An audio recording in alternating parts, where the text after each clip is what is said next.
अस्सलाम वालेकुम नाज़रीन, खुसूसी प्रोग्राम मुबाहिसा में आप सभी का इस्तकबाल है। मैं हूं आपका मेज़बान सैयद बाकर। नाज़रीन, दिल्ली में जो मुल्क का सदर मकाम है, यहाँ जो इंतखाबी सरगर्मियाँ चल रही हैं, इंतखाबी सरगर्मियों के साथ साथ जो CAA का भी मामला है जिसको लेकर एहतजाज शाहीन बाग में जारी है, जामिया मिल्लिया इस्लामिया में जारी है, तो इसके असरात बिलखुसूस आज हम ये बात करेंगे कि दिल्ली में जो कुछ सरगर्मियाँ, चाहे वो एहतजाज के हवाले से हों या फिर जो इंतखाबात दिल्ली के असम्बली के इंतखाबात जो होने जा रहे हैं, इसके असरात आने वाले दिनों में क्या होंगे। और अभी जो सूरत हाल इस वक्त बनी हुई है मुल्क की, क्योंकि सारे मुल्क की नज़रें इस वक्त दिल्ली पर टिकी हुई हैं, चूँकि ये देखा जा रहा है कि अभी जो इंतखाबी सरगर्मियाँ चल रही हैं, जो मुहिम इंतखाबी चला रही हैं पार्टियाँ यहाँ पर, तो इसमें जिस तरह से एक दूसरे से वो मुतसादम है और बयानबाजियाँ हैं, इल्ज़ामात हैं, और एक दूसरे का जो है हम कह सकते हैं कि सवाल कर रहे हैं कि आपने क्या किया, आपने क्या किया। तो बहरकैफ इस दरमियान लोग भी देख रहे हैं कि ये इंतखाबी सरगर्मी कैसी है, और बहुत सी चीज़ें इस मरतबा दिल्ली में तब्दील भी नज़र आ रही हैं। और साथ ही साथ इस दरमियान एक हंगामी सूरत हाल या फिर बेचैनी भी ज़रूर दिल्ली में पाई जाती है, चूँकि एक जानिब एहतजाज है, दूसरी जानिब उस एहतजाज को मुद्दा बनाकर बीजेपी की जानिब से जिस तरह से बाज़ मामला को उछाला जा रहा है, और फिर साथ ही साथ जो फायरिंग के वाक़यात या फिर जो एहतजाज के मकामात पर जो कुछ अभी तक वाक़यात पेश आए, इसको लेकर कई एक खदशात का भी इजहार किया जा रहा है। और सभी ये देख रहे हैं कि हर गुजरता दिन या फिर दिल्ली के जो इंतखाबात हैं उस तारीख तक 8 फरवरी तक वाकई दिल्ली में क्या हालात हैं और क्या हालात हो सकते हैं वगैरह वगैरह बहुत से सवालात लोगों की जानिब से भी किए जा रहे हैं। आज हम इसी हवाले से देखेंगे कि वाकई दिल्ली में जो इंतखाबात हो रहे हैं, इसके असरात अभी क्या हो रहे हैं और इंतखाबात के बाद क्या हो सकते हैं, इस पर आज हम बात करेंगे। मेरे साथ स्टूडियो में मौजूद हैं सीनियर सहाफ़ी सियासी मुबस्सिर यासरुल्लाह शकील साहब। मैं शकील साहब का स्टूडियो में इस्तकबाल करता हूँ। अस्सलाम वालेकुम। शकील साहब के अलावा सीनियर सहाफ़ी वाहिद नसीम साहब भी दिल्ली से फोन लाइन के जरिए जुड़ चुके हैं। मैं वाहिद साहब का भी इस्तकबाल करता हूँ। वाहिद साहब अस्सलाम वालेकुम। जी वालेकुम अस्सलाम। इससे कबल के प्रोग्राम को आगे बढ़ाएं, चंद एक तफसीलात पर नजर डालते हैं, इसके बाद बातचीत को आगे बढ़ाएंगे। आपको बता दें, वज़ीर आज़म नरेंद्र मोदी ने कहा है कि मुल्क की तस्वीर बदल गई है और अब दिल्ली के बदलने की बारी है। मोदी ने आज दिल्ली के द्वारका इलाके में एक रैली से खिताब करते हुए कहा कि दिल्ली को नफरत की नहीं, विकास की जरूरत है। उन्होंने कहा कि दिल्ली की केजरीवाल हुकूमत ने मरकज की आयुष्मान भारत स्कीम लागू नहीं होने दी, और अगर दिल्ली का कोई रिहायशी बाहर जाकर बीमार पड़ जाए तो क्या मोहल्ला क्लिनिक इसके साथ जाएगी। मोदी ने यह भी कहा कि दिल्ली में हो रहे असम्बली इंतखाबात इस दहाई के पहले इंतखाबात हैं, और आज आप लोग जो फैसला लेंगे इसी पर भारत की तामीर व तरक्की इस पर मुनहसर होगी।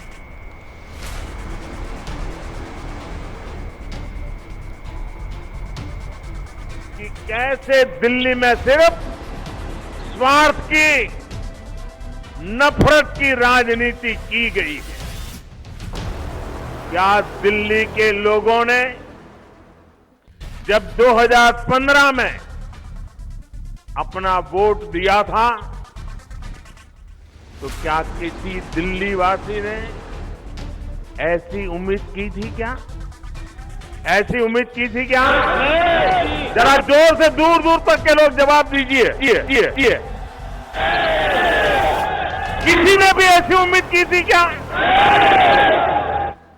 साथियों, देश की राजधानी दिल्ली का विकास 21वीं सदी की अपेक्षाओं और आम आदमी पार्टी ने मंगल के रोज दिल्ली के असम्बली इंतखाबात के लिए अपना 10 नुकाती मंशूर जारी किया। इस मंशूर में सफाई के दौरान किसी मुलाजिम के फौत हो जाने पर गुरसा को 1 करोड़ रुपए देने का वादा किया गया। इसके अलावा तालीम व सफाई पर तवज्जो दी गई। 24 घंटे बरक़ी सरबराही, घर तक राशन सरबराही, 10 लाख शहरियों को मुफ्त यात्रा, बाजारों को 24 घंटे खुला रखने का प्रोजेक्ट लाने और दिल्ली जन लोकपाल बिल को मंजूर करने के लिए कोशिश जारी रखने का मंशूर में वादा किया गया। आपको बता दें, दिल्ली में इंतखाबी मुहिम जोरों पर है। इस दौरान अरविंद केजरीवाल की जानिब से मुबाहिस के चैलेंज को बीजेपी ने कबूल किया है। बीजेपी लीडर मनोज तिवारी ने आज एक प्रेस कॉन्फ्रेंस में आम आदमी पार्टी के इंतखाबी मंशूर का तज्जिया करते हुए कहा कि केजरीवाल की पार्टी इस बार भी वही वादे दोहरा रही है जिसे वो गुज़िश्ता 5 साल के इख्तियार में पूरा नहीं कर सकी। और मरकजी वज़ीर दाखिला अमित शाह ने कहा है कि पूरे मुल्क में NRC नाफिज करने का अभी कोई फैसला नहीं लिया गया है। वज़ीर दाखिला अमित शाह ने एक सवाल के तहरीरी जवाब में उन्होंने ये बात कही। उन्होंने कहा कि अब तक हुकूमत ने एनआरसी को कौमी सतह पर तैयार करने का कोई फैसला नहीं किया है। ख्याल रहे कि सुप्रीम कोर्ट की हिदायत पर आसाम में एनआरसी नाफिज कर दिया गया।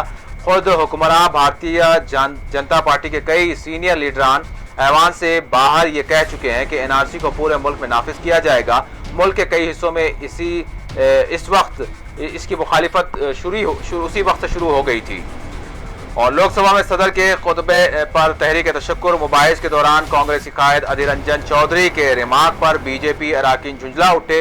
अधीर रंजन चौधरी ने कहा कि आज ये महात्मा गांधी को गाली देते हैं, ये रावण की औलाद हैं, राम के पुजारी का ये अपमान कर रहे हैं। कांग्रेस के अधीर रंजन चौधरी ने आज लोकसभा में जब ये रिमार्क्स किए तो ऐवान में जबरदस्त शोरगुल देखा गया। बीजेपी के अरकान भी जवाबी रिमार्क करने लगे। स्पीकर ओम बिरला ने कहा कि अधीर रंजन चौधरी के रिमार्क्स रिकॉर्ड्स में नहीं जाएंगे। सर, हिंदुस्तान में एनआरसी को लेकर एक मिनट सर, एनआरसी को लेकर, सीए लेकर सारे हिंदुस्तान में प्रदर्शन हो रहे हैं और ये सारे प्रदर्शन शांतिपूर्ण तरीके से हो रहे हैं और ये शांतिपूर्ण प्रदर्शन महात्मा गांधी जी की नॉन वायलेंस सत्याग्रह की तौर पर होते हैं।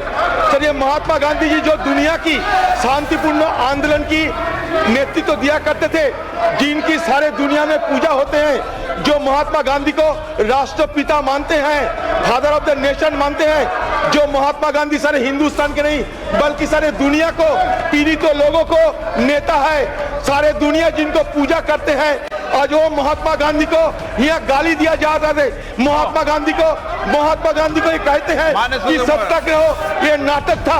सर, ये रावण की औलाद, ये रावण की औलाद है। राम की पुजारी को ये अपमान कर रहे हैं। ये रावण की औलाद गोडसे को नहीं जाएगा सर, बता दीजिए जो बोला है उन्होंने। जयदेव गल्ला जी,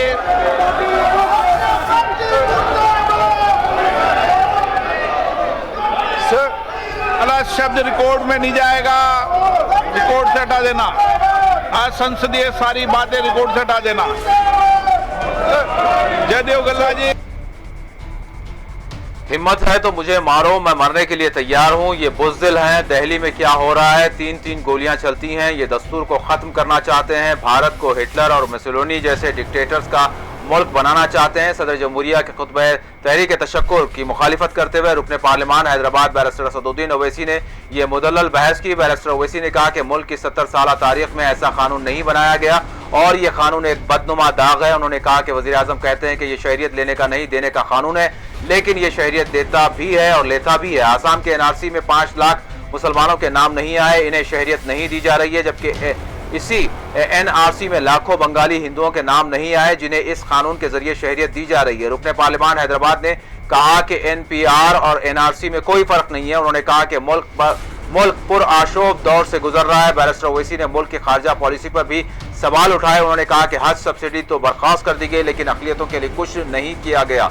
हर साल 20 लाख तलबा स्कॉलरशिप से महरूम हो रहे हैं। बैरिस्टर ओवैसी ने एनपीआर में शामिल किए गए 8 नए सवालात पर भी एतराज किया। मैं आपको बताना चाहूंगा कि ये जो मुल्क में जो माहौल है, प्रधानमंत्री और गवर्नमेंट कह रही है क्यों हो रहा है एहतजाज। प्रधानमंत्री ने खुद कहा था कि मैं मुस्लिम महिलाओं का भाई हूं। आज मुस्लिम महिला उनके खिलाफ खड़ी है तो भाई को नाराजगी क्यों हो रही है, एहतजाज क्यों हो रहा है? सर, ये जो लड़ाई है ना सर, ये हमारे वजूद और बका की लड़ाई है। अगर हम इसमें नाकाम हो जाते हैं तो हम खत्म हो जाएंगे। इसीलिए हम कह रहे हैं कि आप कैटेगोरिकली खड़े रहिए और खड़े रहकर कहिए मौजूदा वतन में जो माहौल है सर, ऐसा माहौल है कि 1933 का जर्मनी का माहौल है, 1938 का जर्मनी का माहौल है, 1948 का 38 का मुसोलिनी का माहौल है। आज हर जगह पर अब सिर्फ बाकी क्या रह गया मालूम सर? बाकी हिटलर ने भी इन्हें सेंसस किया था, उसके बाद यहूदियों को गैस का चैम्बर में डाल दिया। मुसोलिनी ने भी 1938 में सेंसस किया था, उसके बाद पूरी जायदाद रोमा और यहूदियों की छीन ली। अब वही हाल यहां पर होने वाला है मुसलमानों के साथ, वही हाल होने वाला है सर, वही हाल करने वाले। इनका मकसद ही वही है, इनका मकसद वो खत्म कर रहा हूं सर, मैं खत्म कर रहा हूं सर। और दिल्ली में क्या हो रहा है? इतने पावरफुल होम मिनिस्टर है, 3-3 गोलियां चलती हैं। ये लॉ एंड ऑर्डर है आपका। कैपिटल ऑफ द कंट्री में सर, कैपिटल सर खत्म करो, 1 minute last. Capital of the country में 3-3 गोलियां चलती हैं। गोली मारो देश के गद्दारों को, मारो मुझे, कहां मारते, मारो, बचाओ, मारो मुझे, हिम्मत है तुमको, मारो मुझे, मैं मरने तैयार हूं। सर ये बुज़दिल है, ये संविधान को खत्म करना चाहते हैं, भारत को हिटलर और मुसोलिनी का मुल्क बनाना चाहते हैं, इसलिए मैं इसकी मुखालिफत करता हूं सर। Thank you sir. और इसी दौरान राज्यसभा में अपोजिशन कायद गुलाम नबी आजाद ने मोदी हुकूमत पर इल्जाम लगाया कि इनकी पॉलिसियों की वजह से शाहीन बाग बना है और अगर यही हाल रहा तो फिर पूरा मुल्क शाहीन बाग बन जाएगा। आजाद ने सदर जमहूरिया के खिताब पर शुक्रिया की तहरीक की बहस में हिस्सा लेते हुए ये भी कहा कि हुकूमत हर महाज पर नाकाम होने की वजह से अवाम की तवज्जो हटाने के लिए कौमी तरमीमी शहरियत कानून लाई है। उन्होंने ये भी कहा कि जम्मू कश्मीर की तरक्की के बारे में झूठ फैलाकर वहां से दफा 370 को हटाया और वहां की पूरी मईशत बर्बाद कर दी गई। सिर्फ यही नहीं, मरकज ने कश्मीरी रहनुमाओं को भी नजरबंद कर लिया। कांग्रेस के मेंबर ने इन तमाम रहनुमाओं को रिहा करने और जम्मू कश्मीर की पुरानी सूरत हाल को बहाल करने के लिए पार्लियामेंट के मौजूदा इजलास में एक कानून लाने का मुतालबा भी किया। मैंने कभी नहीं देखा है कि देश में इतने बड़े पैमाने पे, इतने बड़े पैमाने पूरे देश, जहां 90-90 साल, 80-80 साल के बूढ़े, औरतें, मर्द, 3 साल, 2 साल, 1 साल, 3 महीने का बच्चा अपनी मां की गोद में ठंड में बाहर 24 घंटे बैठे।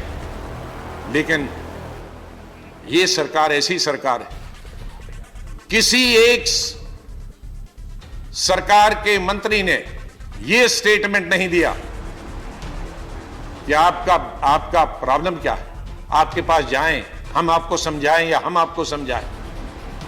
वार पाथ पे है सरकार। कभी हमने, और आपके बयान कैसे, मंत्रियों के बयान कैसे। मेरे मित्र अच्छे साथी यादव जी ने गांधी जी को बहुत इस्तेमाल किया। गांधी जी को आप इस्तेमाल जहां करना है, जहां विपक्ष को डराना हो, लेकिन गांधी जी की हालत आपने क्या की? गांधी जी के आपके एमपीज ने हालत क्या की? शर्म आनी चाहिए, मुझे शर्म आनी चाहिए कि इस तरह से हमारे कुलीग्स ही हैं वो एमपी। क्या इस सदन में वो भी कभी दिन आ गया, चाहे ये सदन हो या वो सदन हो, भोपाल के एमपी ने, जिसने गांधी जी का कत्ल किया, वो कातिल को हीरो मानती हैं और गांधी जी को जीरो मानती है। आपका मिनिस्टर यहां और अभी भी एमपी है, गांधी जी के बारे में क्या क्या कहा। मैं वो शब्द अपने जबान पे, गंदे शब्द अपने जबान पे गांधी जी के लिए ला नहीं सकता। और आप गांधी जी के हितैषी हैं, आप गांधी जी को मानने के लिए मानते हैं, 24 घंटे उनको इस्तेमाल। तो नाज़रीन, कहा यह जा रहा है कि जिस तरह से इस वक्त इंतखाबी मुहिम चल रही है और फिर बीजेपी पर दबाव है और करो या मरो जैसी सूरत हाल यकीनन कहीं ना कहीं जो है सियासी तौर पर बीजेपी के लिए दहली में आन पड़ी है। शकील साहब, मैं आपसे जानना चाहूँगा कि क्या वाकई इस तरह की सूरत हाल है? मतलब हर तरफ से अगर हम कांग्रेस की बात कर लें या फिर आम आदमी पार्टी की बात कर लें, दूसरी जानिब बीजेपी के जो मुद्दे हैं, आज मंशूर भी जो है सामने आ गया आम आदमी पार्टी का, जो इसके हवाले से जो सवालात उठाए जा रहे हैं, चाहे हम कहें कि कांग्रेस की जानिब से या फिर बीजेपी की जानिब से, तो आप क्या देख रहे हैं? जो मंशूर जारी हुआ वो कैसा रहा? क्योंकि ये कारकर्दगी की बुनियाद पर है, फिर आगे के लिए वादे हैं। देखिए, मुझे तो सबसे पहले ऐसा लगता है कि इस तरह का जो माहौल अब मुल्क में बना हुआ है, या फिर जब भी कोई भी रियासत के इंतखाब आते हैं, तो मुझे नहीं लगता कि इस मुल्क में अब इंतखाबात मंशूर की बुनियाद पर लड़े जाएंगे। भले ही एक पार्टी अपने मंशूर को लेकर आती है, तो दूसरी पार्टी भी अपने मंशूर को लेकर जरूर आती है, संकल्प पत्र जिसे कहते हैं या फिर उसको विजन डॉक्यूमेंट कहते हैं, उससे लेकर जरूर आती है। लेकिन वो पार्टी जो इस बात के दावे करती है कि हम मंशूर को लेकर आ रहे हैं, वादे तो किए जाते हैं कि मंशूर के अंदर कुछ बातें रखकर, लेकिन असल जो मुद्दा होता है वो इंतखाबात की जब बिगुल बजता है, जब इंतखाबी मुहिम शुरू हो जाती है, तो हम भी देखते हैं, आप भी देखते हैं और नाजरीन भी देखते हैं कि क्या गुफ्तगू वहां पर इस्तेमाल की जा रही है। अब इस पूरे मामले में ऐसा लगता है कि जैसा कि गालिब का शेर था, होता है शब रोज तमाशा मेरे आगे। बिल्कुल। रोजाना तमाशा मेरे सामने नजर आता है, न सिर्फ मेरे सामने, हिंदुस्तानियों के सामने नजर आ रहा है, नाज़रीन के सामने तमाशा नजर आ रहा है कि लोग कोई ना कोई एक लीडर कुछ ना कुछ बात कह देता है। कभी कोई गांधी के बारे में कह देता है, तो कभी कोई मुसलमानों के बारे में कहता है, कभी कोई दस्तूर के बारे में कहता है, कभी कोई शाहीन बाग के बारे में कहता है। ये तो एक नॉर्मल प्रैक्टिस बन गई है। ना सिर्फ ये, मैं देखिए मुझे ताज्जुब इस बात का होता है कि अगर किसी पार्टी का अगर छोटा मोटा लीडर अगर कोई बात कह दे तो चलिए भाई मान लेते हैं कि भाई उसने कह दी होगी, कम अक्ल है, जाहिल है, गवार है, इस तरह की बात कहता होगा। लेकिन ताज्जुब तो मुझे उस वक्त हुआ जब मुल्क के वजीर दाखिला ये कहते हैं दिल्ली की इंतखाबी मुहिम में कि इतनी जोर से बटन दबाना कि करंट शाहीन बाग पर लगे। ये मुझे उस दिन से मुझे बहुत ये सवाल उठ रहा है कि क्या मुल्क की सियासत, मुल्क का जो दस्तूरी निज़ाम है वो इतना गिर चुका है, इतना घटिया हो चुका है कि मुल्क का वजीर दाखिला ये कहता है कि करंट लगना चाहिए। तो इसका मतलब क्या है? आवाम को समझना चाहिए बात। नाज़रीन आप भी समझे इस बात को कि करंट लगाने का मतलब क्या है। क्या करंट लेकर मारना चाहते हैं लोगों को? वहां पर जो मासूम बच्चे बैठे हुए हैं, जो खवातीन तो बैठे हैं, क्या आप उसे मारना चाहते हैं? यही एक हो सकता है। यह तो नहीं हो सकता कि आप वहां पर करंट देकर आप उन्हें बचाना चाहते हैं, मिठाई बांटना चाहते हैं, मुआवजा देना चाहते हैं। ऐसी तो कोई बात नहीं है। करंट से क्या होता है ये बताइए। सबसे पहले लॉजिक की बात है कि एक छोटा सा आदमी भी कह सकता है कि करंट लगने से मौत होती है किसी की। ये बात वजीर दाखिला ने कह दी। अब ये एक यूपी के वजीर आला है, उन्हें दिल्ली में लाकर बिठा दिया है, इतनी भाषण उनके हो रहे हैं और हर भाषण में मैं नहीं समझता कि कोई अच्छी बात उनके मुंह से निकल रही होगी। उनके सर पर, उनकी जुबान पर सिर्फ शाहीन बाग सवार है। और इस पूरे इंतखाब में मुझे, जैसा कि आपने मौजू भी दिया, कि मुल्क के और क्या असरात होंगे, और आज मुझे ये कहते हुए कुछ झिझक नहीं हो रही है कि यहाँ से मुल्क का जो सियासी निज़ाम है वो और भी नीचे पस्ती की तरफ चला जाएगा, क्योंकि इसे हमारे कायदीन ही उस तरफ ठेल रहे हैं जिस तरह से बात की जा रही है। अरे शाहीन बाग को के मुझे ऐसा लगता है कि इस इंतखाब का मौजू बन चुका है। हम इंतखाब बुनियादी उसूलों पर, यानी कि बुनियाद पर नहीं लड़ रहे हैं, बुनियादी मसाइल पर नहीं लड़ रहे हैं, सफाई पर नहीं लड़ रहे हैं, मेडिकल पर नहीं लड़ रहे हैं, शोबे सेहत पे नहीं लड़ रहे हैं, इस बात पे लड़ रहे हैं, हम शाहीन बाग में इंतखाब लड़ रहे हैं। और ये बात कबूल करनी चाहिए। आम आदमी पार्टी ने अपना मंशूर जारी किया। देखिए कि मुझे किसी पार्टी के मंशूर पे हम टीका टिप्पणी तो हम कर नहीं सकते। चलिए मंशूर आ गया उनका, उन्होंने वादा किया है कि घर पर राशन पहुंचाएंगे, 1 करोड़ रुपए मुलाजिम को दे देंगे, ये जो कि अगर मर जाता है खिदमत के ऊपर, उनका मंशूर है। उन्होंने दावा भी किया है कि भाई इससे पहले हमने जो मंशूर में वादे किए थे हमने उसे पूरा किया है। लेकिन इतनी बड़ी सियासी जमात उसका तो यहाँ पर संकल्प पत्र हमने सुना है, लेकिन हमें उसका पूरा यकीन नहीं है कि वो किस तरह का मंशूर है। लेकिन हाँ, मंशूर से हटकर मैं रोज ये बात सुनता हूँ, हम रोज हमारे नाज़रीन को खबरें दिखाते हैं, और ये बात मैं बराबर उसके साथ कह सकता हूँ कि कोई भी ऐसा लीडर नहीं है जो ये कह दे कि किसी एक तबके को अगर ठेस पहुंचाए बगैर उसकी तकरीर खत्म नहीं होती। और ये बात आपको मानना पड़ेगा नाज़रीन, और मुल्क के अवाम को बात जहन नशीन करनी पड़ेगी कि ये जो लोग जहर उगल रहे हैं उनका मकसद तो सिर्फ एक ही है कि पर्टिकुलर कम्युनिटी को, यानी कि उनको हर्ट करें।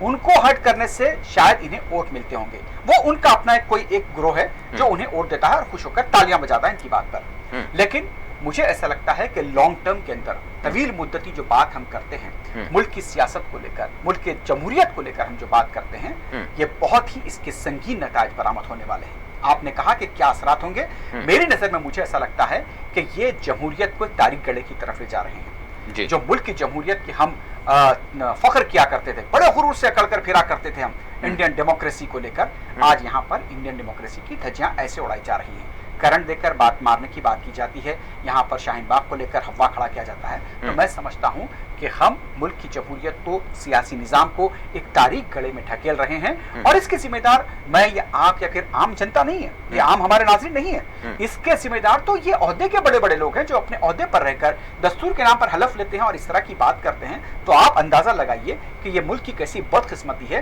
कि ऐसे लोग हुकूमत चला रहे हैं और उनके मुंह से इस तरह के कलिमात निकलते हैं जो ये ऐसा मुझे महसूस होता है कि ये किसी को धमकी दे रहे हैं कि हम तुम्हें करंट देकर मार देंगे। तो ये एक सोचने वाली बात है कि मुझे तो यही लगता है कि मुल्क की जमहूरियत is in bad shape. Actually मुझे ये कहना पड़ता है कि ये बहुत अच्छी सूरत हाल में नहीं है, और अगर ये हालात इस तरह के कायदीन मुल्क पर बरकरार रहे, मुल्क पर इनका कब्जा बरकरार रहा, तो शायद मुल्क का मुस्तकबिल अच्छा नहीं है। मुल्क की जमहूरियत की जहाँ तक बात करता हूँ मैं, क्योंकि हर किसी को फिक्र है मुल्क की जमहूरियत के, मुल्क के दस्तूर की फिक्र हर हिंदुस्तानी को है। समाज के तमाम तबका, शाहीन बाग पर सिर्फ मुसलमान नहीं खड़े हैं, वहां पर सिख भाई, हिंदू भाई, ईसाई भाई भी खड़े हैं। और वहां पर जो लोग, अब ये लोग कहते हैं कि वहां पर टुकड़े टुकड़े गैंग खड़ी है और ये कहते हैं कि वहां पर मुल्क के मुखालिफ नारे लगा रहे हैं। आप एक वीडियो निकाल के बता दीजिए शाहीन बाग का जहां पर मुल्क के मुखालिफ में नारे लगाए गए हैं। वहां पर हिंदुस्तान जिंदाबाद, इनकलाब जिंदाबाद, हिंदू मुस्लिम सिख ईसाई आपस में है भाई भाई, इत्तेहाद के मुजाहरे होते हैं, वहां पर इत्तेहाद के नारे लगाए जाते हैं। और ये लोग कहते हैं कि वहां पर टुकड़े टुकड़े गैंग। अब एक निकाल के बता दीजिए तो मुझे अंदाजा होगा कि शाहीन बाग का एक वीडियो निकाल के बता दीजिए जहां पर यह नारा लगाया गया हो कि हिंदुस्तान के खिलाफ कोई नारा लगाया गया हो। ये सब ढकोसले है और इनकी ये इस तरह की गंदी सियासत है। लेकिन मैं उम्मीद करता हूं कि दिल्ली के अवाम से कि देखिए कि इस वक्त आपका इम्तिहान है, मुल्क की जमहूरियत दस्तूर के बीच में दिल्ली के अवाम खड़े हैं और आपको इस इम्तिहान पर पूरा उतरना है। और ये इम्तिहान मुल्क को एक नई समत देगा, ये मेरा समझना है। और इसके अंदर दिल्ली के राय दहिंदों का बड़ा रोल रहेगा। और मैं उम्मीद करता हूं कि दिल्ली के राय दहिंदे हिंदुस्तान को शर्मसार होने नहीं देंगे, जमहूरियत को शर्मसार होने नहीं देंगे और हमारे दस्तूर को शर्मसार होने नहीं देंगे। बचा लीजिए अपने दस्तूर को, अपनी जमहूरियत को, वरना ये लोग इस तरह की बातें करते करते न सिर्फ हिंदुस्तान बल्कि दिल्ली का नाम भी बदनाम करेंगे। भाई साहब, यहाँ पर ये सारी चीज़ें जो सियासत का जो म्यार होना चाहिए, जो इंतखाबात के दौरान जो कुछ अभी फिलहाल जो जिस तरह की बयानबाजियाँ, लफ्फाजियाँ हो रही हैं, जुबान दराजियाँ हो रही हैं, बदजुबानी हो रही है, यकीनन इस पर जो है शर्मनाक बात है। ये जितनी मजम्मत की जाए कम है। मैं आपसे जानना चाहूँगा उसके बावजूद जो अभी मैदान इंतखाबी जो है हमारे सामने तैयार है, एक जानिब वज़ीर आज़म नरेंद्र मोदी हैं, दूसरी जानिब केजरीवाल हैं, तो मैं आपसे जानना चाहूँगा कि जो दिल्ली की आवाम के सामने अभी जो कहा जा रहा है कि क्या हम इसको मैनिफेस्टो वर्सेस मैनिफेस्टो समझें या फिर वज़ीर आज़म नरेंद्र मोदी वर्सेस जो है केजरीवाल समझें, क्या समझें? फिर बयानबाजियां तो अपने मकाम पर है, जो लोगों के जहनों को जो है परागंदा करने की कोशिश की जा रही है वो तो एक फैक्टर है ही, लेकिन उससे हटकर भी अगर हम देखें तो किसका असर आप देख रहे हैं, क्या चीज हो सकती है? देखिए, कौन किसको वोट देता है, कौन किसको जिताएगा, कौन किसको हराएगा, ये अवाम का काम है। बिल्कुल। मेरा काम इतना है कि मैं जो मुझे सही लग रहा है मैं उसको सही कहूँ, जो गलत लग रहा है उसको गलत कहूँ जी। तो बिल्कुल, अगर हम आपके सवाल का जवाब दूं तो वो ये बनता है कि अगर केजरीवाल वर्सेस मोदी देखा जाए तो ऐसा कुछ नहीं है। अगर देखा जाए कि केजरीवाल या दिल्ली जीतने के लिए भारतीय जनता पार्टी ये सब बयानबाजी कर रही है तो ये भी गलत, मेरी नजर में ऐसा कुछ भी नहीं है। भारतीय जनता पार्टी का मतलब भाई साहब, क्या चेहरे की सियासत खत्म हो गई? मैं ये भी जानना चाहूंगा। नहीं, चेहरे का बहुत बड़ा फैक्टर हमने 2014 में देखा, पर्सनालिटी का। नहीं, चेहरे की सियासत है, क्योंकि भारतीय जनता पार्टी जो है वो तो अब वो चेहरा जो कभी 2014 में चेहरा नहीं बल्कि एक लहर थी, तो उसका तकाबुल दिल्ली में अरविंद केजरीवाल से अगर हम देखें तो मतलब हल्का देख रहे हैं आप, या फिर अब भी कुछ ना कुछ उसका असर है? नहीं, केजरीवाल बिल्कुल, देखिए मैं बिल्कुल ईमानदारी से बात कर रहा हूँ कि भारतीय जनता पार्टी का वोटर जो है उसका ना चेहरे से कोई लेना देना है ना बेचेहरे से कोई लेना देना है। उनका भारतीय जनता पार्टी का वोटर है, कट्टरवाद का वोटर है, कट्टरवाद के साथ खड़ा है। ये बात सही है कि केजरीवाल ने दिल्ली के अंदर जो एक मूलभूत सुविधाएं होते हैं उनके लिए काम किया है। स्कूल एजुकेशन को लेके काम किया है, हेल्थ को लेके काम किया है, इलेक्ट्रिसिटी पानी को लेके काम किया है, सड़कों का पुलों का काम तो पहले भी होता रहा था, उसमें कुछ नया नहीं किया है कि कोई बहुत एक्स्ट्रा ऑर्डिनरी किया है। जो इंफ्रास्ट्रक्चर डेवलपमेंट का काम था वो मुझे लगता है कांग्रेस के वक्त में ज्यादा हुआ था। अलबत्ता यहाँ जो हम कहते हैं ह्यूमन जो रिक्वायरमेंट है उसकी जो जरूरी चीजें हैं उनको लेकर जरूर काम हुआ है, इसमें कोई शक नहीं है। तो ये जो काम है इसकी कंपैरिजन जो है ना हम भारतीय जनता पार्टी के किसी का जो यहाँ पर रहा है दौर उसकी बात कर सकते हैं, ना कांग्रेस के दौर में रहा है। इन सबसे बेटर जो है हेल्थ, एजुकेशन, इलेक्ट्रिसिटी और वाटर को लेकर जो है ड्रिंकिंग वाटर को लेकर जो काम किया है केजरीवाल ने वो रिमार्केबल है। एक चीज यहाँ मैं कहूँ कि यहाँ लोग जो है वो केजरीवाल के इस बार पहली बार जी भाई साहब आवाज कट रही है आप? जी भाई साहब आपकी आवाज नहीं मिल रही है अंदर, शायद राब्ता दोबारा किया जाए, आवाज आपकी बिल्कुल नहीं मिल रही। शकील साहब जी जी भाई साहब मेरी आवाज मिल रही है? मेरी आवाज मिल रही है? मिल रही है, अब मिल रही है। हाँ, तो मेरे ख्याल से जो है सिग्नल का प्रॉब्लम नहीं बल्कि कुछ फेडर का प्रॉब्लम रहा होगा। देखिए, मैं ये समझता हूँ कि मुझे नहीं पता मेरी आवाज कितनी होने पहुंची है, मिल रही है। यहाँ मेरा कहने का ये था कि कांग्रेस केजरीवाल ने डेवलपमेंट किया है। पहली बार केजरीवाल का चेहरा था, केजरीवाल नाम पर भरोसा करना था, और इस बार जो है उनका काम है प्रैक्टिकली उसको देखकर लोगों ने उनके साथ वोट देना है, लोग वोट देंगे, मेरा ऐसा मानना है। यानी पहले से मजबूत आप बता रहे हैं आम आदमी पार्टी को, पहले से ज्यादा आप ये कह रहे हैं कि अभी उनके पास उनका जो है रिपोर्ट कार्ड भी उनके पास मौजूद है, रिपोर्ट कार्ड अच्छा है। देखिए, भारतीय जनता पार्टी का मैंने कहा कि वोटर जो है वो भारतीय जनता पार्टी के साथ है, वो दुनिया के कितने भी अच्छे रिपोर्ट कार्ड को आप लेके आ जाए वो उसको नहीं मानेंगे। वो भारतीय जनता पार्टी का वोटर है, वो उसी को मानेंगे। अगर आज नरेंद्र मोदी ये कहते हैं कि सूरज ये नहीं है, ये चांदी है, तो ये तमाम वोटर कहेंगे कि ये चांदी है और दिल से मानेंगे भी कि चांदी है, क्योंकि वो बिल्कुल ब्लाइंड हो चुके हैं, वो न जाने किस धुन में घूम रहे हैं। तो वो तो भारतीय जनता पार्टी के साथ ही रहेंगे, वो केजरीवाल के काम से उसके साथ जाने वाले नहीं है। वो बिल्कुल भारतीय जनता पार्टी के अड़कर वोटर हैं, थे और रहेंगे। और जो अलबत्ता एक ये जो फाइट है इसको आप देखेंगे, अगर इसको देखना चाहिए तो उस नजर से देखिए, ये कांग्रेस वर्सेस आम आदमी पार्टी के बीच में फाइट है। बीजेपी का जो वोट परसेंट है वो वही है। अब यहाँ पर अगर कांग्रेस को वोट परसेंट कुछ मिल जाता है, बढ़ जाता है, क्योंकि साइलेंट वोटर होता है, पहली बार आंदोलनकारी को जो है वो मौका देना था, वो दे दिया गया।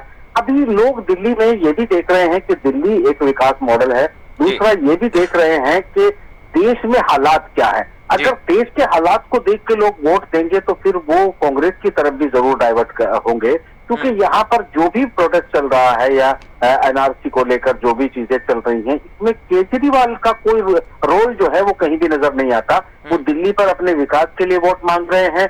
यहाँ पर जो माइनॉरिटीज के साथ क्या हो रहा है इसमें केजरीवाल का कोई अहम रोल नहीं है, ना ही उसमें आम आदमी पार्टी ने कोई बढ़ चढ़ के हिस्सा लिया है, बल्कि कुछ ना कुछ उल्टी सीधी बयानबाजियां ही की हैं। तो यहाँ मुझे ये भी एक डर है कि कुछ लोग जो हैं वो जरूर आम आदमी पार्टी से कांग्रेस की तरफ डाइवर्ट हो सकते हैं।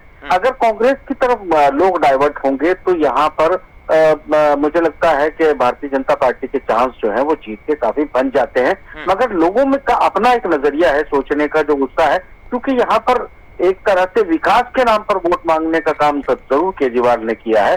जो आज छोटे छोटे बच्चों को लेकर बैठे हैं, या एक बड़ा सबसे बड़ा मुश्किल जो सामना है यहाँ माइनॉरिटीज को, वो ये है कि उनका अपना वजूद और अपना मयार को जो है महफूज रखना है। वो वहाँ सड़कें, बिजली, पानी, सस्ती की बात ही नहीं सोचेंगे। बहरहाल उनको भी सोचना है कि क्या किया जा सकता है।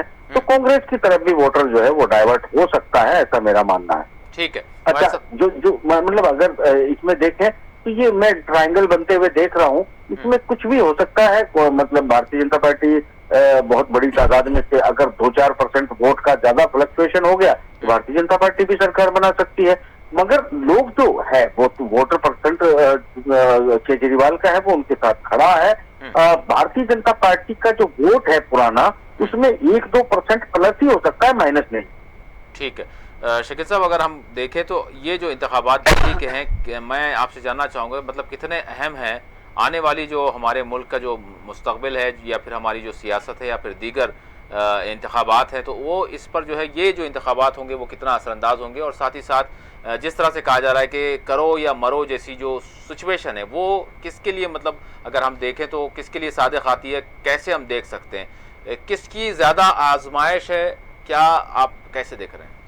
देखिए, जैसा कि महाराष्ट्र का इंतखाब हुआ था, हालांकि वहाँ पर जिस तरह से बीजेपी को सबसे बड़ी पार्टी का वहाँ पर मौका हासिल हुआ था, लेकिन जैसा कि कहते हैं ना कि उल्टी हो गई सब तदबीरें कुछ न दबाने काम किया, तो उस तरह से महाराष्ट्र में उनकी वहाँ पर हुकूमत नहीं बन पाई। जो भी हुआ शिवसेना के साथ, जो भी हुआ, जो शातिराना सियासत वहाँ खेली गई, कितने दाव पे चाणक्य कि क्या क्या नहीं कहा गया, वहाँ पर बीजेपी पीछे हो गई। चलिए, महाराष्ट्र हाथ से चले गया, अब वहाँ पर शिवसेना आ गई, कांग्रेस आ गई, एनसीपी आ गई।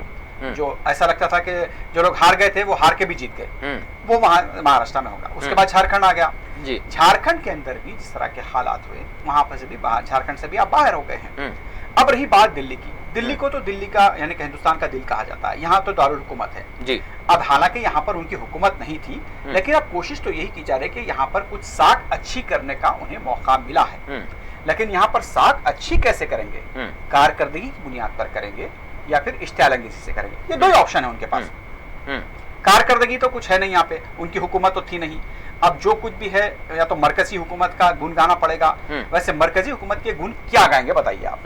क्या रोजगार को लेकर गुण गाएंगे या अच्छा मकसद शकील साहब यहाँ पर जीत हासिल करना है मुकम्मल तौर पर, या फिर कुछ अगर परसेंटेज बढ़ जाता है तो ये भी इनके लिए काफी है? नहीं, जीत देखिए, जीतने के लिए तो इलेक्शन लड़ रहे हैं यहाँ पर। किसी भी तरह उनका ये कहना है कि आज मोदी साहब ने कहा कि अगर मरकज, आज की तकरीर की बात कर रहा हूँ, अगर मरकज में और दिल्ली में हुकूमत अगर एक पार्टी की होती है तो बहुत अच्छा कॉम्बिनेशन होता है और अच्छा कोऑर्डिनेशन होता है। इस तरह की बात उन्होंने की, तो ये जीत के लिए इलेक्शन लड़ रहे हैं। लेकिन झारखंड आप हार गए, अब दिल्ली की बारी है। दिल्ली में कुछ ना कुछ तो अपनी यानी कि हुकूमत नहीं थी, लेकिन फिर भी चाहते हैं कि अगर यहाँ पर हम हुकूमत बना लेते हैं तो हमारा जो केडर है उनका मोराल बहुत ही हाई हो जाएगा जी। और ये बात हर पार्टी चाहती है कि केडर का मोराल सबसे ज्यादा होना चाहिए। भले ही हम किस तरह की भी हम तकारीर करें, हम करंट की बात करें, हम कुछ भी बात करें, हम लेकिन केडर का मोराल हाई होना चाहिए। तो ये एक जरूरी है कि जिस तरह से झारखंड हो, महाराष्ट्र हो, जिस तरह के रिजल्ट्स आए हैं, अब यहाँ पर कोशिश ये की जा रही है कि किसी भी तरह से यहाँ पर एक हम अच्छा सा भरम हम कायम करें।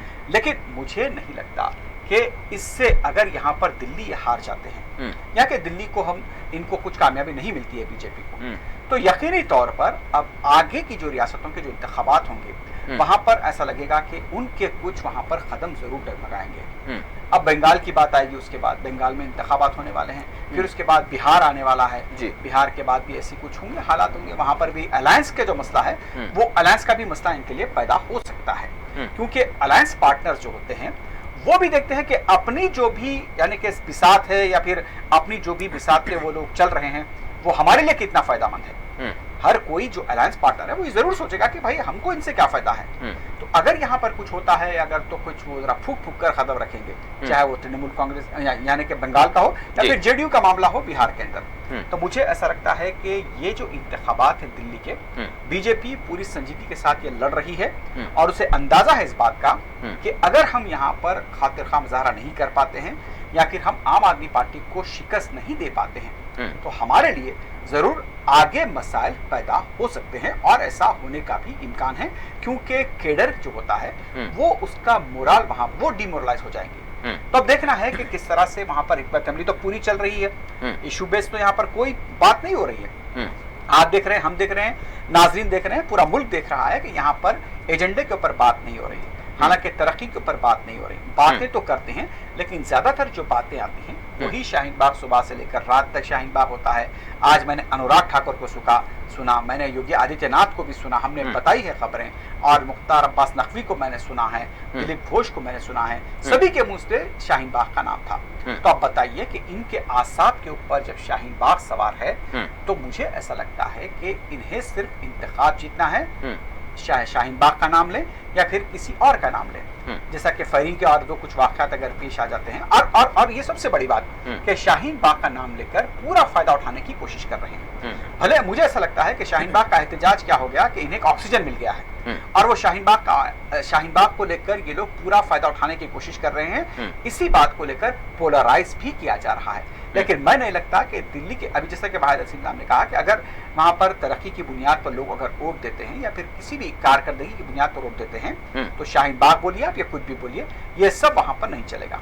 यानी शाहीन बाग में अगर हम देखें तो वहां से क्या मुतालबा किया जा रहा है? अगर 50 दिन गुजर जाने के बावजूद भी जो है लोग छोटे छोटे बच्चों के साथ वहां मौजूद हैं, मतलब आप उनकी बात सुनने के लिए तैयार नहीं है बल्कि उसका आप जो है नेगेटिव तरीके से फायदा हासिल कर रहे हैं। उनका एहतजाज तो जेन्युइन है, बिल्कुल जेन्युइन। रविशंकर प्रसाद ने कह दिया के बाद बोला कि हम बात करने के लिए तैयार हैं, खैर वो टर्म्स एंड कंडीशंस की बात छोड़िए, वो उन्होंने बात की थी। लेकिन मुझे ये देखकर बहुत ही हुआ कि एक मासूम बच्चा, 4 माह का बच्चा सर्दी की वजह से फौत हो जाता है, मासूम बच्चा इस दुनिया से रुखसत हो गया। उसकी माँ की आज हमने न्यूज बताई, वो कह रही है कि मेरा बेटा तो चला गया लेकिन मैं एहतजाज को जारी रखूंगी, आज से मैं फिर शाहीन बाग जाऊंगी क्योंकि ये हमारे हक की लड़ाई है।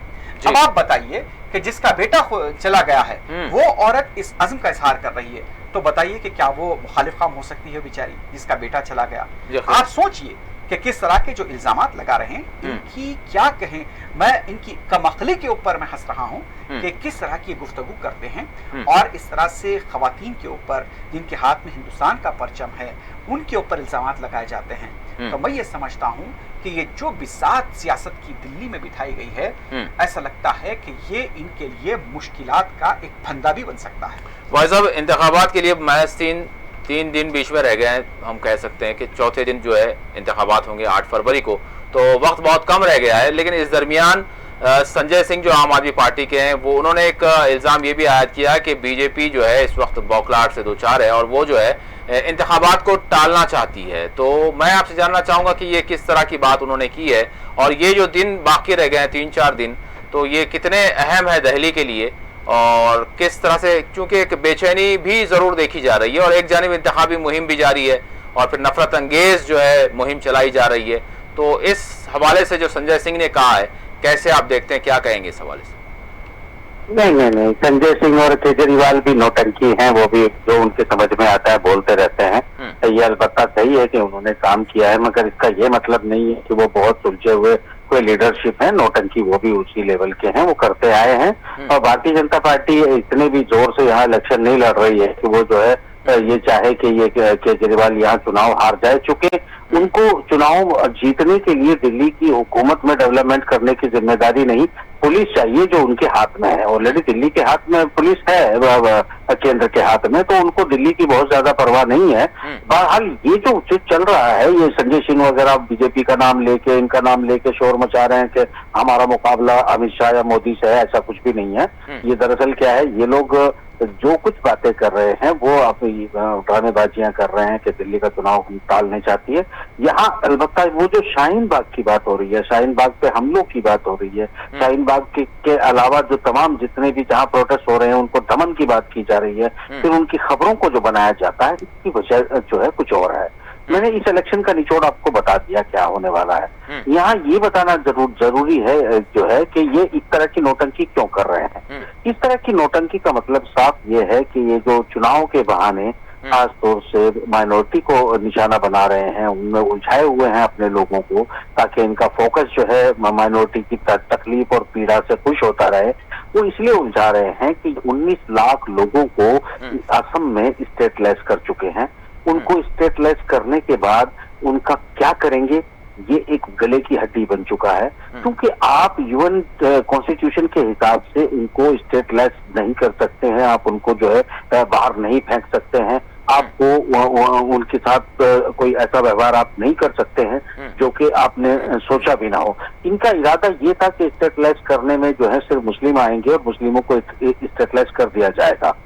यहाँ 19 लाख जिसमें से ज्यादा हिंदू भाई हैं, उनको भी स्टेटलेस किया गया है। दूसरी एक और बात है कि अगर ये चाहते हैं कि सीएए के जरिए आसाम में 19 लाख में से 12 लाख लोगों को ये सिटीजनशिप दे देते हैं, इस बात को नॉर्थ ईस्ट में, आसाम में वहां के लोग कतई बर्दाश्त नहीं करेंगे। खून खराबा होगा और ये लंबे समय तक होता रहेगा। वो लोग, ये लड़ाई उन्होंने इसी काम के लिए शुरू की थी। ना वो हिंदू को बर्दाश्त करेंगे बंगाली को, ना वो मुस्लिम को बर्दाश्त करेंगे, ना हिंदू और मुस्लिम उनके लिए बराबर है। तो यहाँ पर शोर न मचे, ये जो है सिर्फ आसाम के हालात को लेके, नॉर्थ ईस्ट के हालात को लेके दुनिया भर में न घिर जाए। इन्होंने ये पूरा फोकस पूरे हिंदुस्तान के मुसलमानों पे डाइवर्ट कर दिया है और ये अपने उस नाकामयाबी को जो है मुसलमानों के ऊपर झाड़ रहे हैं। ये कड़वी सच्चाई है जिसको ये सदन से लेके कभी गृह मंत्री बयान देते हैं, तो कभी प्रधानमंत्री बयान देते हैं, कभी ये गालियां मुसलमानों को बकते घूम रहे हैं, कभी गोली मारने की बात करते हैं। दरअसल इनको गोली लग चुकी है, इनकी रीढ़ की हड्डी में गोली घुस चुकी है। वो घुस चुकी है आसाम में एनआरसी के नाम पर, जहां ये न लोगों को सिटीजनशिप दे सकते हैं, ना ही उन्हें छीन सकते हैं। तो यहाँ पर यूएन के जाल में अलग फंसेंगे और आसामियों के जाल में अलग से फंस चुके हैं, क्योंकि इनके भारतीय जनता पार्टी के, अपनी पार्टी के मेंबर भाग रहे हैं, सब लोग जो भारतीय जनता पार्टी छोड़ रहे हैं। उसके बावजूद वहां जो आग भड़केगी उसको दबाने के लिए, शांत रखने के लिए अभी वहां क्या चल रहा है कोई खबर, आप उस पर फोकस नहीं है। इंटरनेशनल मीडिया का भी आसाम पर कोई फोकस नहीं है कि वहां पर क्या चल रहा है, क्योंकि सिर्फ कि मसला मुसलमानों का, पूरे माइनॉरिटी का इतना, मुसलमानों का खास तौर से इतना बना दिया पूरे देश में कि आसाम का चर्चा ही ना हो। और ये कमाल की बात है कि इतने ये पूरी तरह से आगजनी, लूटपाट, मार धाड़ होने के बावजूद आसाम चर्चा में नहीं आया। इसकी बड़ी कामयाबी जो है इन लोगों ने स्ट्रैटेजी के लिए अपनाई और इसमें तमाम मुसलमानों को तकलीफ किया, मुसलमान 30 लोगों को मार भी दिया गया है। तो ये इन्होंने उस पूरे मामले को दबाने के लिए इनकी कवायद चल रही है। दिल्ली की इनको बहुत ज्यादा जरूरत नहीं है, दिल्ली की डेवलपमेंट की, दिल्ली की चीजों की इनको बहुत ज्यादा मैं नहीं समझता हूँ कि जरूरत है। अलबत्ता मैं ये भी मानता हूँ कि यहाँ पर जो है वो कई बार ऐसा होता है कि अगर वोटों का डाइवर्जन होता है तो ऐसे में या किसी और तरह का भी खेल हो सकता है। तो कुल मिला के क्या बात कहें कि भारतीय जनता पार्टी को अगर जीतना होगा तो उन्हें इतनी जद्दोजहद की इसमें जरूरत नहीं है, वो जीत लेते हैं, जीत लेंगे। अगर वो नहीं जीतते हैं तो यहाँ मैं ये भी नहीं देख रहा हूँ कि वो एक तरफा जो है आम आदमी पार्टी सरकार बना लेगी, शायद उनको कांग्रेस की मदद लेनी पड़ सकती है, जरूरत भी आ सकती है। तो ये जो चल रहा है वो कांग्रेस का नाम से बचने की कोशिश कर रही है आम आदमी पार्टी, इसलिए वो बीजेपी के बयानों पे चीख रही है। मगर ये आम आदमी पार्टी की तरफ से जो मुसलमानों का, माइनॉरिटी के हुकूक का जिक्र नहीं किया जा रहा है, इससे भी लोग नाराज हैं। इतनी आसानी से संजय सिंह या केजरीवाल के बहकावे में भी लोग आने वाले नहीं है, क्योंकि पुलिस तो तब भी बीजेपी के हाथ में है, अभी बीजेपी के हाथ में है। अगर यहाँ पर केजरीवाल जीत भी जाता है तभी के मुसलमानों को वो बचाने आएंगे, वो तो नाम तक नहीं ले रहे। मुझे तो लगता है कि इसको वोट ही दे देना चाहिए। काय के लिए वोट दिया जाए केजरीवाल को, संजय सिंह को और आम आदमी पार्टी को? क्योंकि पुलिस तो तब भी, ये जीत गए तो भी बीजेपी के हाथ में है, ये हार गए तो भी बीजेपी के हाथ में है। अगर यहाँ पर अगर बीजेपी जीतती है तो कोई ना कोई जवाबदेही बढ़ेगी। इससे मुसलमानों का कोई फायदा होने वाला नहीं है कि बीजेपी यहाँ हारती है कि जीतती है, इसका कोई रिफ्लेक्शन जो है देश में नहीं जाता है। अलबत्ता एक ऐसी पार्टी जो अपने चुनाव के फायदे के लिए तमाम चीख के सड़कों पर ड्रामेबाजी, नौटंकियां कर रहे हैं केजरीवाल और संजय सिंह, ये जो है मुसलमानों का नाम तक लेने के लिए तैयार नहीं है। ये लोगों को बेसिकली हराना चाहिए, भले ही बीजेपी जीत जाए, अरे क्या फर्क पड़ता है? पुलिस तो आज भी बीजेपी के हाथ में, कल भी बीजेपी के हाथ में, वो तो ये लोग तो नाम लोगों तक के लेने हाथ के लिए में तैयार नहीं है। लोगों के हाथ में है, दिल्ली वालों के हाथ में कि वो फैसला क्या करते हैं और उन्होंने किसकी क्या कारकर्दगी देखी है। और वाकई अगर एनआरसी या फिर सीएए के हवाले से अगर आम आदमी पार्टी से एक गिला होता है तो वो गिला किस तरह का है? शकील साहब, मैं आपसे भी जानना चाहूँगा, जो सूरत हाल बनी हुई है, जो जिस तरह से वाहिद साहब ने कहा है, आप उससे कितना मतलब इत्तेफाक रखते हैं?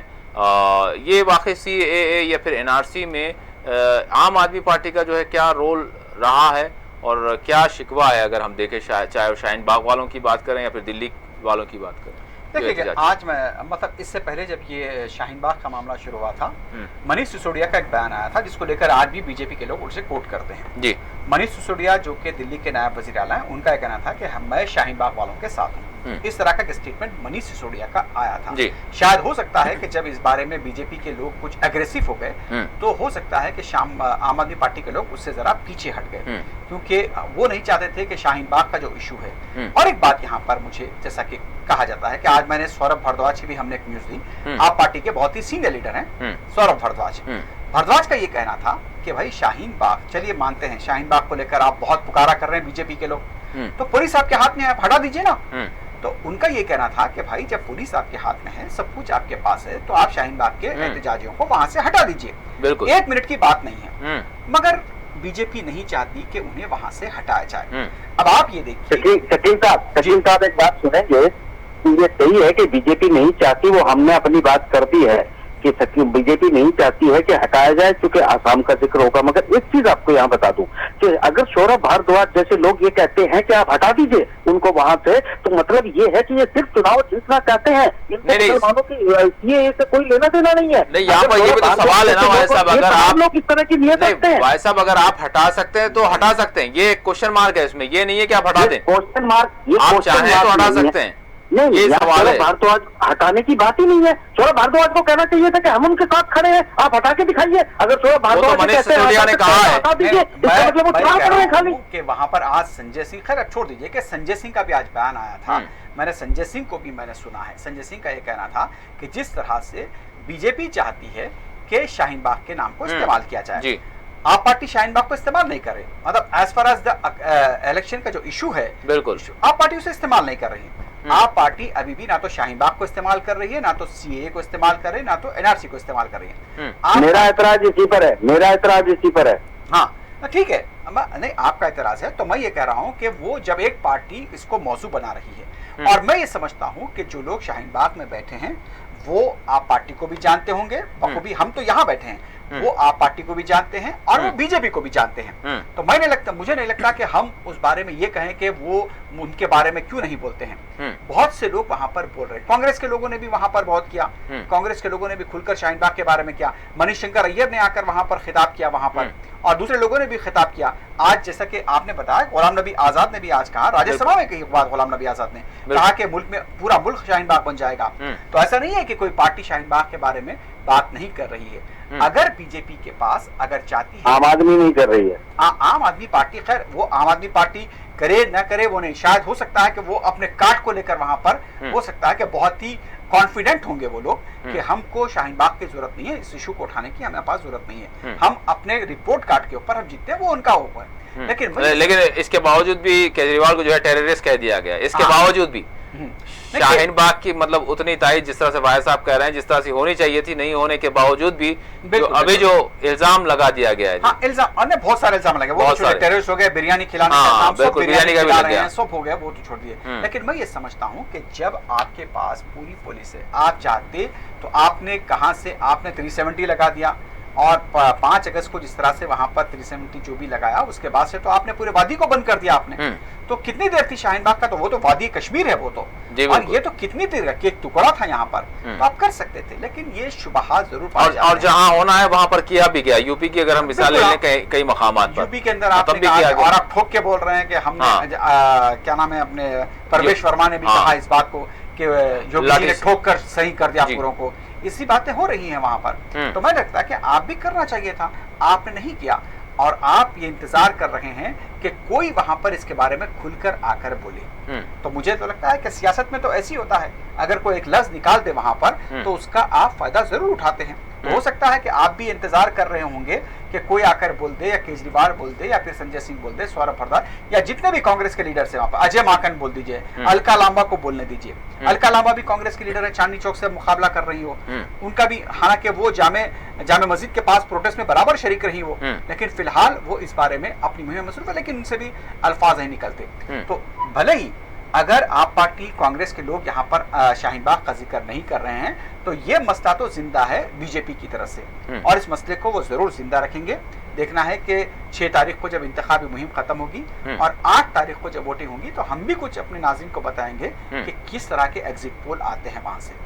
देखेंगे कि बहुत जल्दी, अब तो वक्त भी बहुत कम रह गया है, हम तो यही तवक्के करते हैं कि 6 तारीख तक जो इंतखाबी मुहिम है पुरसुकून अंदाज में मुकम्मल हो जाए, ऐसा कोई वाक़या पेश ना आए जिसकी वजह से इंतखाबी अमल मुतासिर हो। यकीनन वह सब इंतखाबी अमल मुतासिर ना हो, और इसके लिए शाहीन बाग के हवाले से जो खबरें हम तक मिल रही हैं वो यही है कि बहुत ज़्यादा जो है वहाँ पर चौकसी अख्तियार की गई है और सिक्योरिटी बढ़ा दी गई है वगैरह वगैरह। ये दिल्ली की बात हो गई। वाकई दिल्ली इंतखाबात होते हैं तो हमेशा ही जो है यहाँ पर जो है सिक्योरिटी अलर्ट रहता है, और जो कुछ अमन व ज़ब्त के लिए कार्रवाई की जानी चाहिए और तैयारियाँ की जानी चाहिए अब के तो बहुत ज़्यादा हुई है। लेकिन इसके साथ साथ चूंकि अब पाकिस्तान की भी बात दिल्ली से हो रही है, दिल्ली के इंतखाबात के लिए पाकिस्तान की बात हो रही है, तो सरहदात से भी कुछ जो है हमको खबरें मिल रही हैं, वो ये कि सरहदात पर जो है फायरिंग के वाक़यात में इजाफा हो गया है। पूंछ से मुसलसल कुछ वक्त पहले भी जो है फायरिंग के वाक़यात और शदीद तौर पर जो है फायरिंग हो रही थी, जिसमें एक जो है अगर हम बात करें कुपवाड़ा की, तो वहाँ पर एक आम शहरी की भी जो है मौत वाक़ई हुई। तो थोड़ी सी हालात वहाँ पर भी ठीक ठाक नहीं है। तो भाई साहब एक अगर हम देखें तो ये जो सिचुएशन है, ये जो हालात है, एक तो सरहदात के हैं, दूसरी जानिब सिक्योरिटी यहाँ की बात करें तो कितना चैलेंज है हुकूमत को भी और अमन ज़ब्त की जो एजेंसियां हैं उनको भी। क्या कहेंगे आप, किस तरह से जो है सूरत हाल है और कितने चैलेंजेस है, इस हवाले से क्या कहेंगे? मैं बड़ी ईमानदारी से बोलूंगा कि इस हुकूमत के सामने किसी तरह का कोई चैलेंज नहीं है। अच्छा। वजह यह है कि इनका अपना जो काडर वोट है, ना उसको विकास चाहिए, ना उनको जीडीपी चाहिए, ना उनको तेल चाहिए, ना उनको कोई चीज चाहिए। जो चीज उनको नफरत चाहिए वो डिलीवर हो रही है पूरी तरह से। और इस वक्त जो है भारतीय डेमोक्रेसी का सबसे बड़ा प्रोडक्ट जो है वो एक नफरत बन चुका है, ये नफरत जो प्रोडक्ट है वो भारतीय जनता पार्टी का होलसेल में बिक रहा है।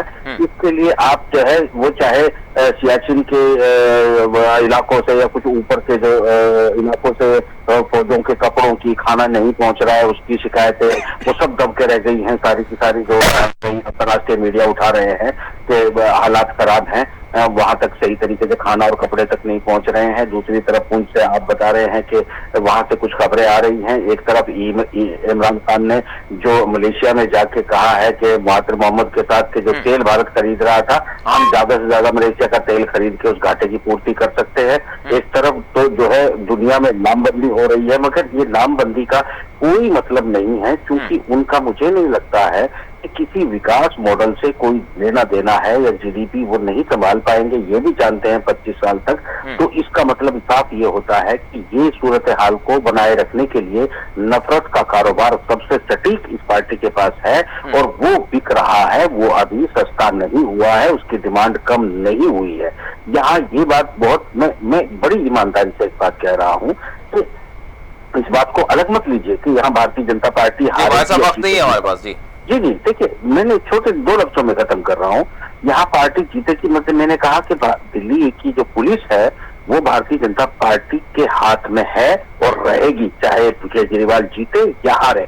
मगर ऐसी एक पार्टी को सबक सिखाना बनता है, क्योंकि वो पार्टी अब जो है कांग्रेस तो जाके बोल रही है बाकायदा, मगर आम आदमी पार्टी ने पूरे मामले से बचने की कवायद की है। ये कहीं पर प्रेजेंस नजर नहीं आती है, बल्कि उल्टे भारतीय जनता पार्टी को ये कहना कि आपके पास पुलिस है जाके हटा दीजिए, तो मतलब ये है कि अगर वहां से जो सीए और जो भी कार्रवाई मुसलमानों पे होती है वो होने दीजिए, आप जो है चुनाव जीतना चाहते हैं जीत लीजिए। तो ये बात बहुत इंपॉर्टेंट हो जाती है इस वक्त इस चुनाव में, क्योंकि इस हार जीत से हमारा मुद्दा भी जिस तरह नफरत की उनकी बिक रही है, उसी तरह हमको भी अपनी जो है मुश्किलों में जो हमारे हालात हैं, हमारे पर जो जुल्म हो रहे हैं, उससे बचने की हमें भी कवायद करने की जरूरत है। इस तरह का सबक भी मुझे लगता है कि मिलना चाहिए। ठीक है, बहुत बहुत शुक्रिया वाहिद साहब, शकील साहब, दोनों मेहमानों का शुक्रिया अदा करता हूं। अब वाकई दिल्ली की आवाम क्या फैसला करती है ये उन्हीं के हाथ में है। वही सब कुछ देख रहे हैं कि किसी क्या कारकर्दगियां हैं और कौन क्या कह रहा है और कौन अपने वादे में कितना सच्चा है। तो अब जो आखिरी फैसला है वो अवाम के हाथ ही में है और देखना यही होगा कि दिल्ली के जो इंतखाबात हैं और फिर इसकी जो नतायज हैं उसके असरात मुल्क पर क्या होंगे और वाकई इंतखाबात के लिए जो दिन बाकी हैं इन दिनों में वाकई किस तरह की सूरत हाल दिल्ली में रहती है, ये भी एक सवाल है। इसी के साथ खुसूसी प्रोग्राम मुबाहिसा अपने अख्ताम को पहुंचता है। अल्लाह हाफ़िज़।